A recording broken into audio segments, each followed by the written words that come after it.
Morning 3కి Kohinoor gated కమ్యూనిటీకి అయితే వచ్చేసా. నా క్లయింట్ నందిని గారి హౌస్ వార్మింగ్ ఉంది.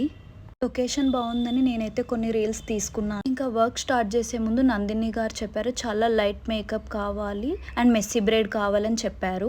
చాలా న్యాచురల్ గా ఉండాలి. హోమం ఉంది, పూజలో చాలాసేపు కూర్చోవాలి. మేకప్ ఎక్కువైనా మళ్ళీ మొత్తం కేకి అవుతుంది. లాంగ్ లాస్టింగ్ ఉంటుందో ఉండదో, మళ్ళీ చాలాసేపు కూర్చోవాలి. స్వెట్ అయితే చాలా వస్తుంది.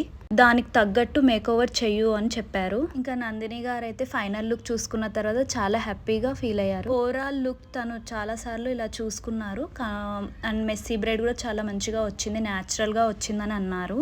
ఫస్ట్ టైం అంట తను రెడీ అవ్వడం. తన మ్యారేజ్కి ఎప్పుడో రెడీ అయ్యారంట, ఆఫ్టర్ ఇది హౌస్ వార్మింగ్కే రెడీ అయ్యారంట. మేకప్ చేసి వెళ్ళిపోయాక కూడా ఈవినింగ్ నాకు మెసేజ్ చేశారు, చాలా బాగుంది, పూజ అయిపోయేదాకా లాస్ట్ పిక్ ఫ్యామిలీతో దిగే వరకు కూడా మేకప్ అలాగే ఉంది, అసలు హెవీగా కూడా లేకుండే, చాలా న్యాచురల్గా ఉంది అన్నారని. ఫ్యామిలీ మొత్తం బాగుందని చెప్పారు.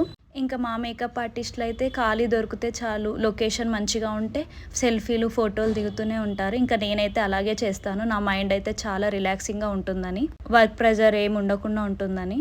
అండ్ నేను రెడీ చేసిన ప్రతి క్లయింట్ దగ్గర నేను ఒక సెల్ఫీ అయితే తీసుకుంటాను. మీకు కూడా ఈ నో మేకప్ లుక్ కావాలి అంటే ట్రై చేయండి అండ్ సోనీ మేకప్ ఆర్టిస్ట్ని బుక్ చేసుకోండి. నా నెంబర్ డిస్క్రిప్షన్లో ఉంటుంది.